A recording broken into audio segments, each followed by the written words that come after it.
जब तक बैठे के ना कहीं खड़ा रहिए। ए तिवरिया, तनी बताओ ई नौका दरोगा के कि हम के हई।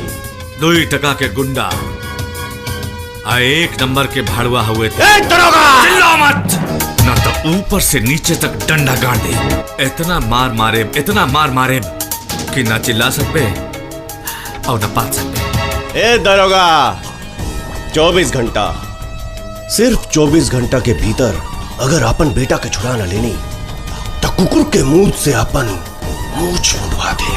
फिर ओकरे बाद तोहार का करब ई खाली तू नहीं खा जानत, बाकी सबे जाना था। तोरा नजर में हम 2 टका के गुंडा लागत आनी नू।